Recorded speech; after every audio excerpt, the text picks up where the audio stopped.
The silence was the first warning. In the African savanna, silence means death is watching, waiting, calculating the perfect moment to strike. 6.5 million years ago, our ancestors lived every moment balanced on a knife's edge between life and extinction. They had no claws, no fangs, no armor, only their wits and an ancient understanding that in the brutal mathematics of survival, the hunted must always be smarter than the hunter. But what happens when being smart isn't enough? When the predators learn to think like prey, to anticipate every desperate move, every panicked flight into the darkness. Tonight, we follow a tribe that discovered something terrible. The monsters they feared had been studying them, learning their patterns, their weaknesses, their deepest terrors. And when the hunting began, it wasn't just about food anymore. It was about teaching an entire species that they were never meant to inherit this earth. The screaming started at dusk. By dawn, only the clever would remain alive. The female Homo habilis named Asha pressed her face against the rough bark of the acacia tree, feeling the ancient wood pulse with life beneath her calloused palms. 40 feet above the ground, she was safe from most dangers. But safety was always temporary in the endless war between predator and prey. Below her, the tall grass of the savanna swayed in patterns that had nothing to do with wind. Something massive was moving through the golden stalks with deliberate purpose, creating ripples that spread outward like waves on a deadly sea. "How many?" whispered Kef, her younger brother, his voice barely audible above the distant rumble of thunder that promised another violent storm. Asha's dark eyes tracked the movement with the focused intensity of a hunter who had become the hunted. 3 separate disturbances in the grass. No, 4. And they were coordinating their approach, spreading out to surround the grove where her tribe had taken shelter. "Too many," she replied, her voice tight with controlled fear. "And they're not hunting randomly. They know we're here." The tribe of 12 had been fleeing for 3 days now, ever since the attack that had claimed half their number. The survivors were exhausted, dehydrated, and running on nothing but terror and the desperate hope that they could find sanctuary somewhere in this vast, hostile landscape. But the creatures pursuing them were patient, methodical. They seemed to understand that humans required water, shelter, rest, and they had systematically cut off access to every water source, every safe haven, every possible escape route. "Saber cats don't hunt like this," muttered Orn, the tribe's eldest hunter, his scarred hands gripping his crude spear with white-knuckled desperation. "Cats are ambush predators. They strike fast and fade away. These ... things, they're playing with us." Asha had been thinking the same thing, but hearing it spoken aloud made the reality more terrifying. The creatures stalking them showed intelligence beyond normal animal cunning. They exhibited strategy, patience, and worst of all, cruelty. They could have killed the entire tribe days ago, but they chose not to. They were drawing out the hunt, savoring the fear.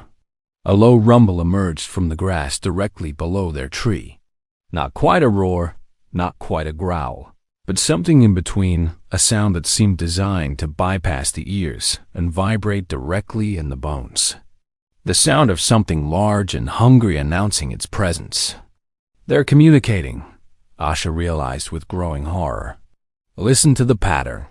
The rumble was answered from 3 other directions, each response slightly different in tone and pitch. It was a language of sorts, a way of coordinating their movements while staying hidden in the tall grass. Yala, a mother clutching her infant son, began to weep silently, tears streaming down her dirt-stained cheeks. "My baby," she whispered. "They want my baby." "No," Asha said firmly, though her own heart was pounding like a war drum. "They want all of us, but we're not going to give them that satisfaction." She began to formulate a plan, her mind racing through possibilities and probabilities with the cold calculation of someone who had survived this long by being smarter than the things that wanted to eat her. The grass was their enemy's advantage, but it could also be their weakness. Fire spread quickly through dry vegetation, and the approaching storm would provide wind to fan the flames. If they could create enough chaos, enough smoke and confusion, they might be able to break through the encirclement. But fire was dangerous. It could consume the hunters as easily as the hunted.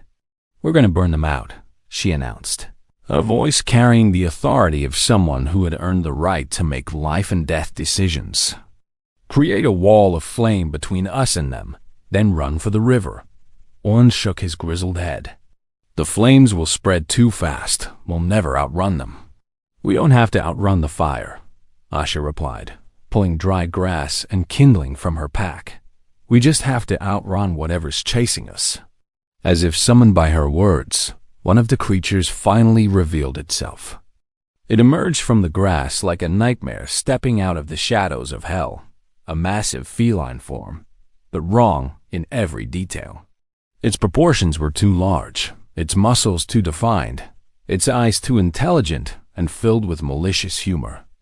But most disturbing of all were its teeth. Not the typical fangs of a saber-toothed cat, but rows of serrated edges like a shark's mouth, designed not just for killing, but for causing maximum pain and terror before death. The creature looked directly at Asha and smiled. Actually smiled with human-like intelligence and amusement. Then it spoke. "Run, little climbing apes," it said in a voice like grinding stone and breaking bones. "Run fast, run far. Make this interesting for us."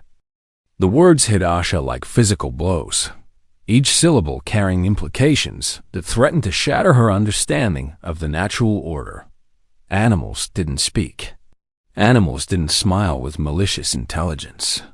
Animals didn't coordinate complex hunts across multiple days. These weren't animals. The female Homo habilis felt her primitive worldview cracking like thin ice under spring sun. Everything her people believed about predators, about survival, about their place in the hierarchy of life, was suddenly revealed as inadequate preparation for this reality. Did it just talk to us?" stammered Kef, his young face pale with shock and growing terror.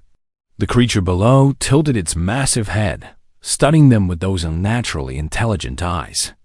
"Oh, we've been talking to you for days, little tree climbers."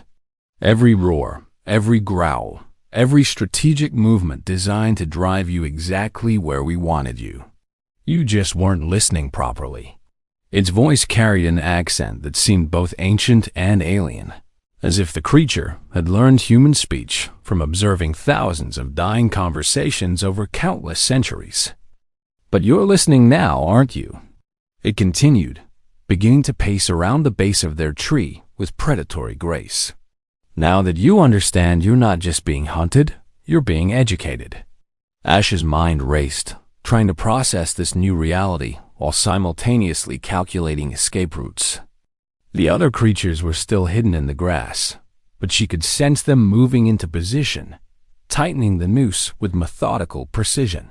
"What do you want?" she called down, her voice steady despite the primal terror clawing at her sanity. The creature's laugh was like the sound of bones breaking in a carnivore's jaw. "What? We want to teach your species something important. We want to show you that intelligence without strength is just elaborate ways of dying slowly." Thunder rumbled closer now, and the first fat raindrops began to fall, pattering against the acacia leaves like tears from an indifferent sky. The approaching storm would complicate any escape attempt, but it might also provide cover. "You see," the creature continued, apparently enjoying its role as teacher, "your kind has been getting ambitious lately. Making tools, using fire, starting to think you're something special, but you're not apex predators. You're not even particularly impressive prey. You're just clever monkeys who've learned a few tricks." Orn spat over the side of the tree, his weathered face twisted with defiance. "If we're so pathetic, why do you need 4 of you to catch 12 of us?" The creature's smile widened, revealing more of those terrible serrated teeth. "Because the lesson needs to be thorough. When we're finished here, the survivors will carry the story back to other tribes. They'll spread the word that humans tried to rise above their station and were corrected. The rain was falling harder now, turning the dust below into mud and creating rivulets that ran red with the blood of previous kills. The smell of moisture mixed with decay created a nauseating cocktail that made Ash's empty stomach churn. But the rain also meant opportunity. The creatures would have reduced visibility, diminished scent tracking ability, and the noise of the storm would mask the sounds of movement.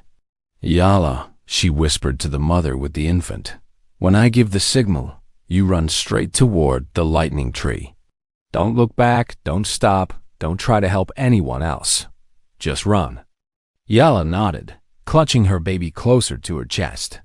The child had been silent throughout the ordeal, as if some infant instinct understood that making noise meant death. "The rest of you," Asha continued, her voice barely audible above the growing storm, "spread out. Make them choose targets. Some of us might not make it, but some of us will."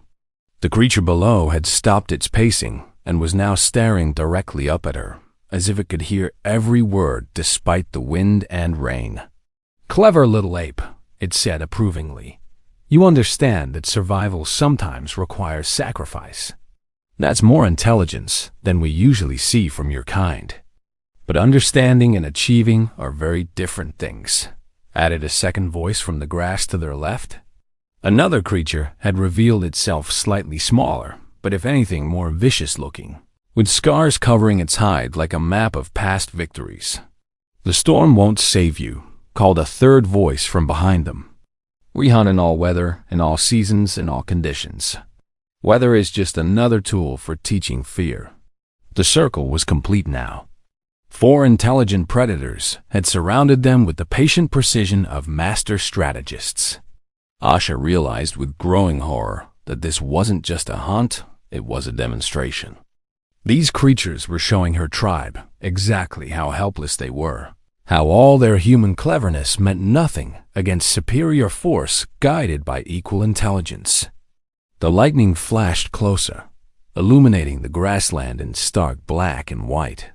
In that brief moment of visibility, Asha saw something that made her blood freeze in her veins. Bones. Hundreds of human bones scattered through the grass around their tree, some fresh, some weathered by seasons of exposure. This grove wasn't just a hunting ground, it was an execution site. A place where these creatures had been bringing human prey for systematic slaughter. How many tribes had taken shelter in this very tree? How many had climbed these same branches seeking safety, only to discover they had walked into a carefully prepared killing ground? "Now you see," the first creature said with satisfaction. "Now you understand. This is where climbing apes come to learn about the food chain. This is where human ambition comes to die." The rain turned to hail, ice stones the size of bird eggs hammering down from the black sky. The storm was reaching its peak, and with it, Asha's last chance to save what remained of her people. She gripped her fire-making tools and prepared to either escape or die trying. The hail struck like frozen bullets, each impact sending jolts of pain through Asha's exposed skin and threatening to knock her from the swaying branches. The female Homo habilis gritted her teeth against the assault from above while keeping her eyes fixed on the monsters below. The creatures seemed unaffected by the violent weather, their thick hides deflecting the ice stones as if they were mere raindrops. They moved with casual confidence through the storm, occasionally calling to each other in that horrible rumbling language that spoke of coordination and patient malice. "The bones," whispered Yala, her voice barely audible above the hammering hail. "How many people have they killed here?" Asha had been counting the skulls visible in the lightning flashes, trying to estimate the scope of this killing ground. Too many to be the result of opportunistic hunting. This was systematic, methodical, a carefully cultivated terror designed to break the human spirit before breaking the human body. "This is their classroom," she realized aloud.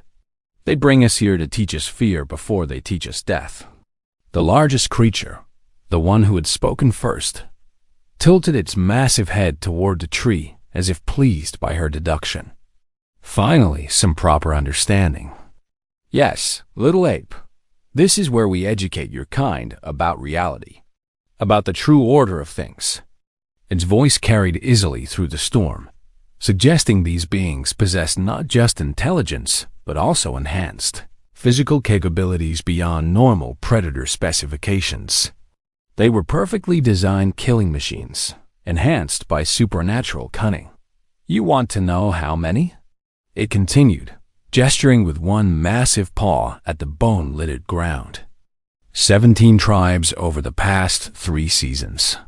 237 individuals who thought they could outsmart the natural order.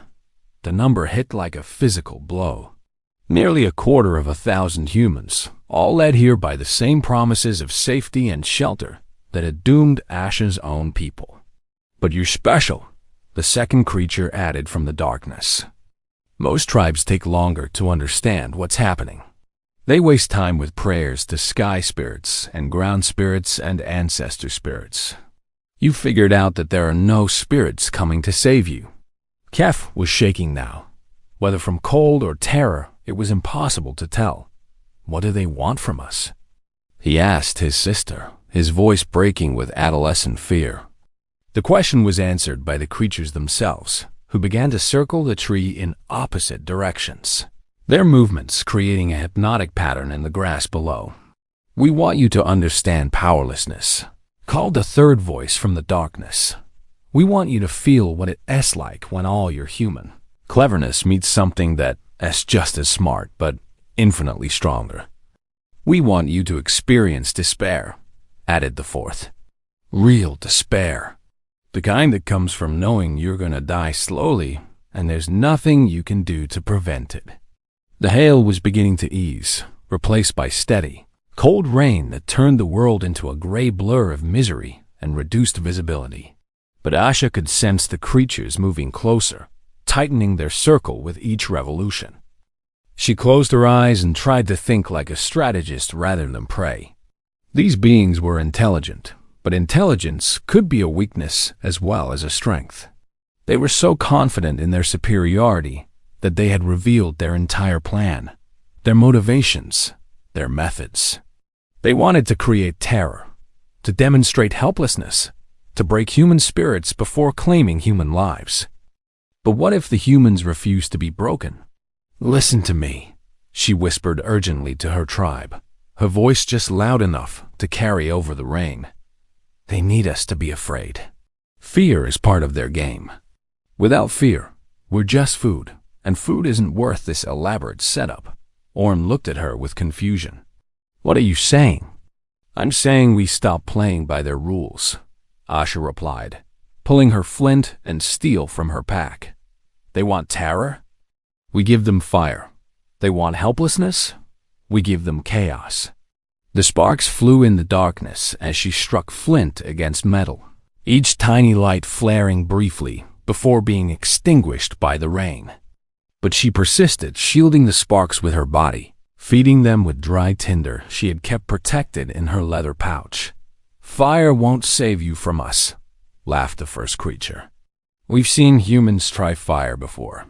It just makes the meat taste better when we finally catch you. But Asha wasn't trying to create a weapon. She was creating a symbol, a declaration that humans would not go quietly into the darkness, would not accept the role of victim in someone else's educational demonstration. The tiny flame caught and held, a defiant spark of warmth and light in the cold, wet darkness. It wasn't much, barely enough to illuminate her own face, but it represented something these creatures clearly didn't expect. Refusal to submit. You're right about one thing, she called down to the monsters. We're not apex predators. We're not the strongest or the fastest or the most dangerous. She held the flame higher, letting its light reflect in her eyes with fierce determination. But we're the ones who make fire in the darkness. We're the ones who refuse to accept that strength is the only thing that matters. And we're the ones who will still be here when creatures like you are nothing but bones in the dust. The silence that followed was more ominous than any roar.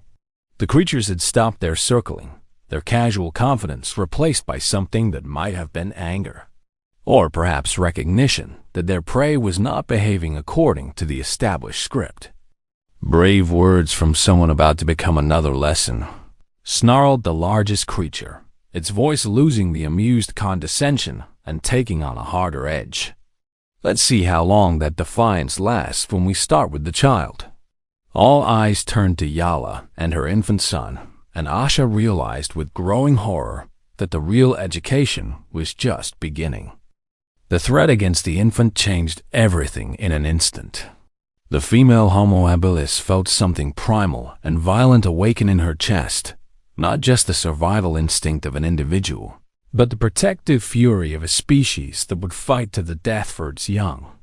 Yala clutched her baby tighter, her eyes wide with terror but also with the desperate courage of motherhood. The child, as if sensing the shift in atmosphere, began to whimper softly, the first sound it had made since the nightmare began. "No," Asha said, her voice cutting through the rain with absolute authority. "If you want to teach lessons about power, you start with me. I'm the one making decisions here." The largest creature's laugh was like the sound of breaking glass mixed with dying screams. "Oh, little ape, you still don't understand. We don't negotiate with food. We take what we want when we want it, in the order that provides maximum educational value." It began to scale the acacia tree with fluid, impossible grace, its massive claws finding purchase on bark that should have been too smooth to climb. The sight of something so large moving with such agility up the vertical surface sent waves of panic through the huddled humans.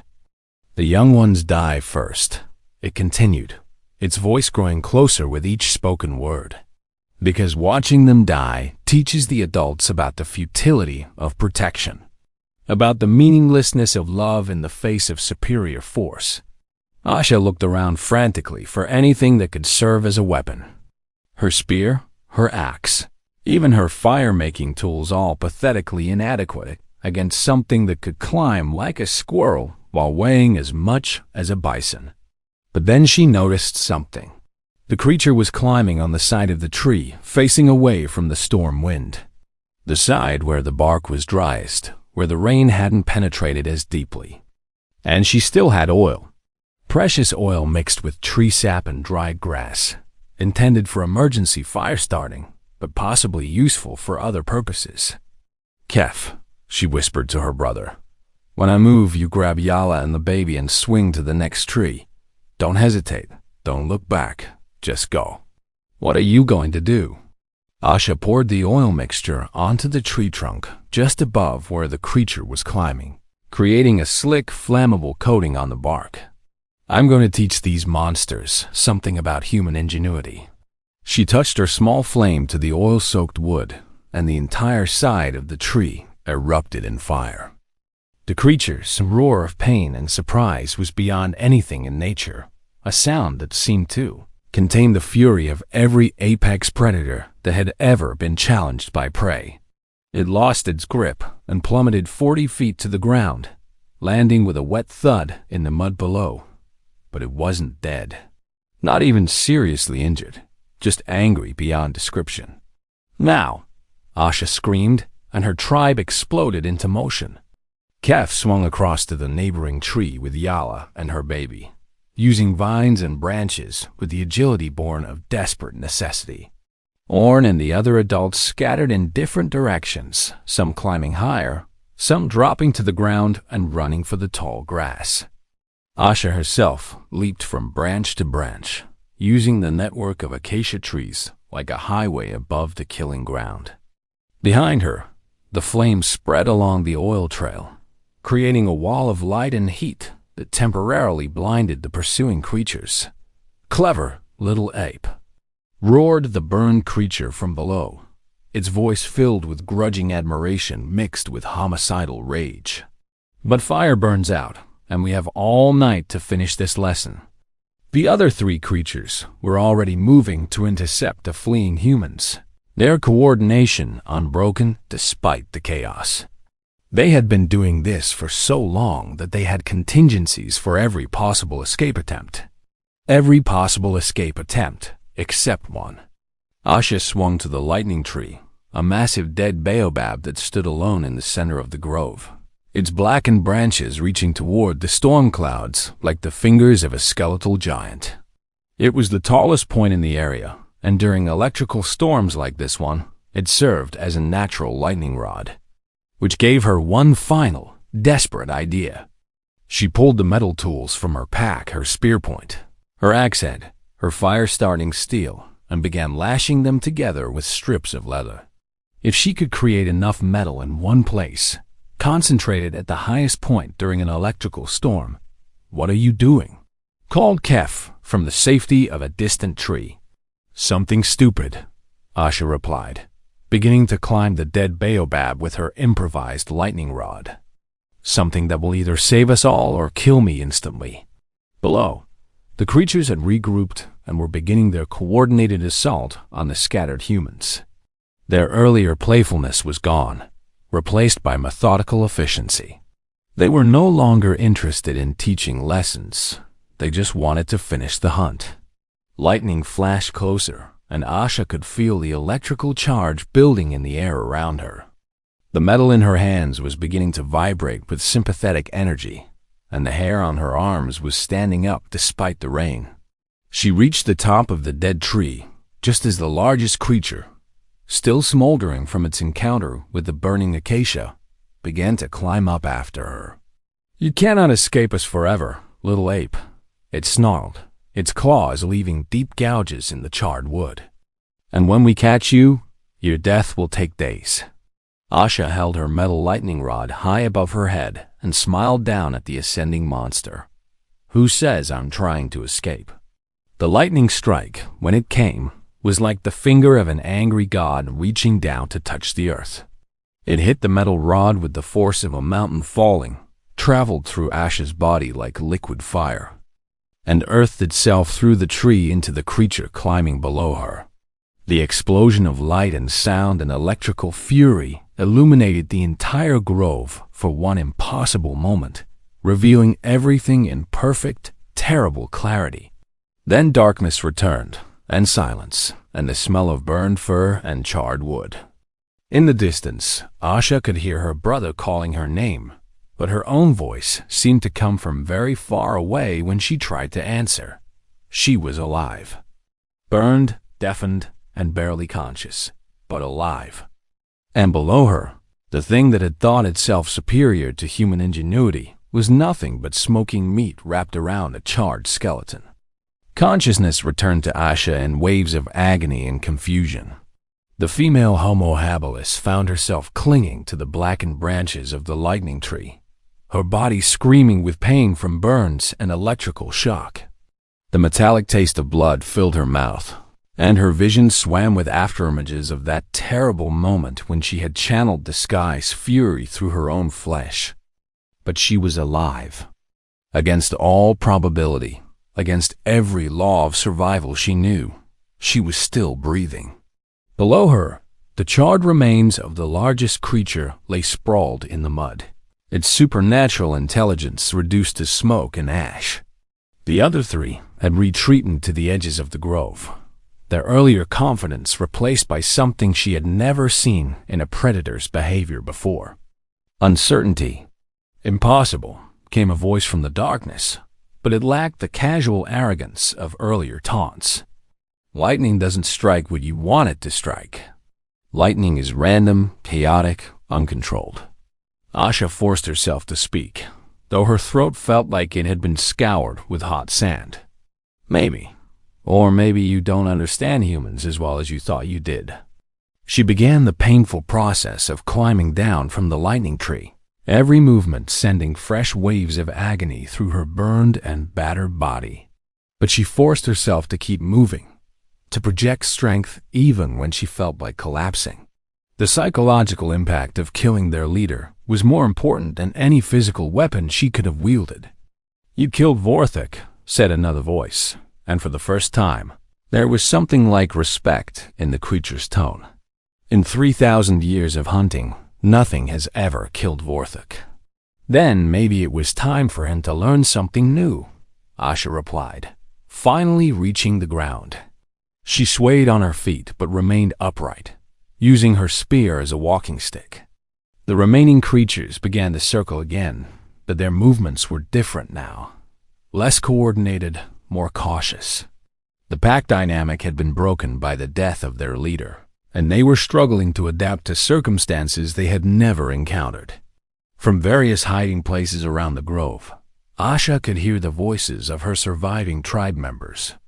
Kef calling her name, Yala whispering prayers to ancestor spirits, Orn cursing the creatures in the old language of the hunt. They were alive, scattered but alive, and their survival was proof that even the most carefully planned education could be disrupted by human unpredictability. "What are you?" asked the second largest creature, the scarred one that had revealed itself early in the hunt. Its voice carried genuine curiosity mixed with wariness. "You're not like the others we've hunted." The others begged, or ran, or tried to bargain. You declared war. Asha leaned against a tree trunk, using the moment to assess her injuries and plan her next move. The burns on her arms and chest were painful but not life-threatening. The electrical shock had left her muscles twitching and her coordination compromised, but she could still think clearly. "I'm what you get when prey refuses to stay prey," she answered. "I'm what happens when humans stop accepting the lessons you want to teach." The creatures were communicating again in their rumbling language, but their coordination was gone. Without their leader, they were just three very dangerous animals trying to figure out how to handle a situation they had never encountered in millennia of hunting. "We could still kill you all," the third creature said, but its voice lacked conviction. "We can hunt you down one by one and finish what we started." "Yes," Asha agreed, beginning to walk slowly toward the center of the grove where the bones lay scattered. "You probably could, but it wouldn't be the same, would it? It wouldn't be the lesson you wanted to teach." She reached the skull of a child, probably no older than 6 seasons, and knelt beside it with reverence. "You wanted to prove that human intelligence means nothing against superior force. But I used human intelligence to kill something that was stronger, faster, and more dangerous than me." The scarred creature snarled, but it was a sound of frustration rather than threat. "You got lucky. Lightning is random chance, not skill. Is it?" Asha asked, standing slowly and facing the 3 remaining monsters with steady eyes. "Or is it the difference between animals that react to their environment and humans who learn to use their environment as a weapon?" She gestured at the lightning rod, still clutched in her burned hand. The metal twisted and blackened by the electrical discharge, but still recognizably crafted rather than natural. "Your friend thought lightning was random because he never learned to call it down. He thought fire was just pretty light because he never learned to create it. He thought humans were just clever animals because he never met one who refused to be an animal."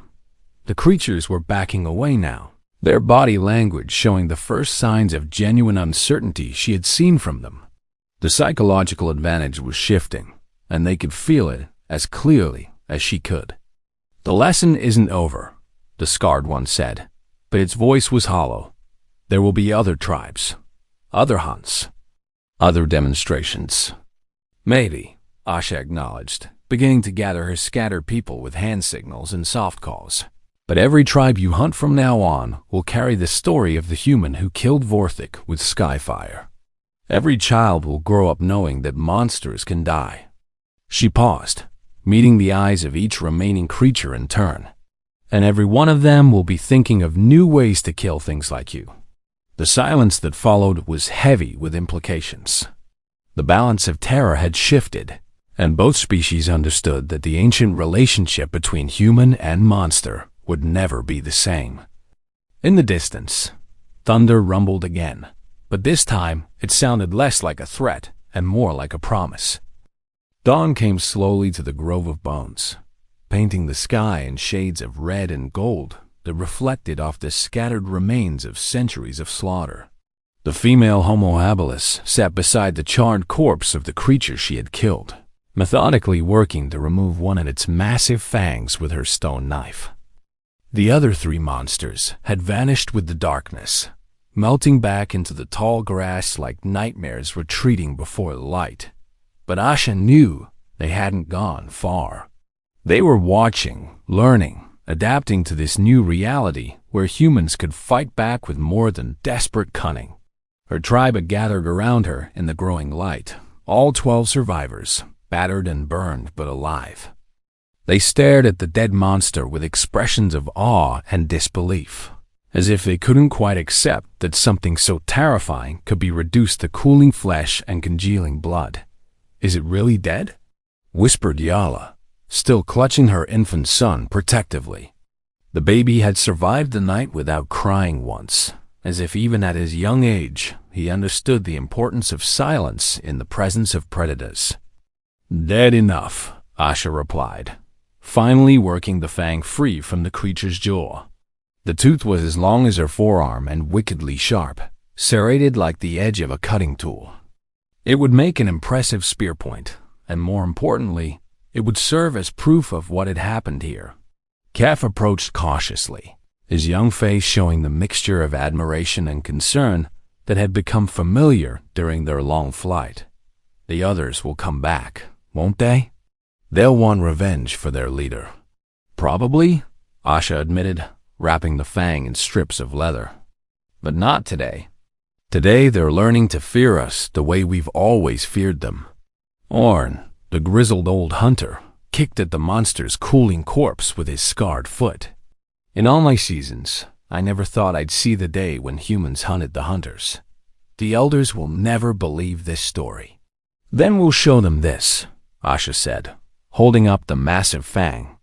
"And we'll teach them what we learned here. That being prey is a choice, not a destiny."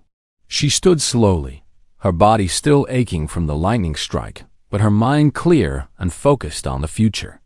Around them, the grove that had been a place of education through terror was becoming something else. A place where humans had learned to fight back against the darkness.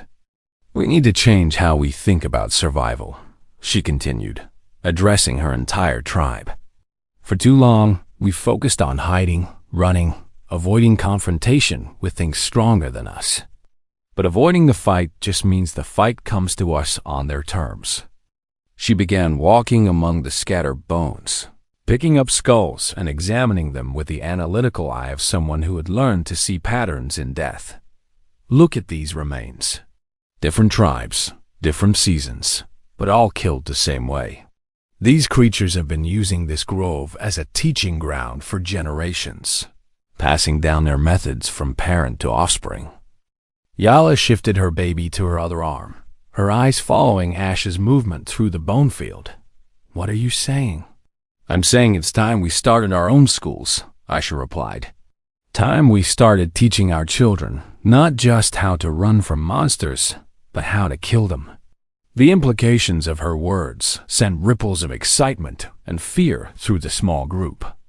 They were discussing a fundamental change in human behavior, a shift from passive survival to active resistance that would reshape their species' relationship with the hostile world around them.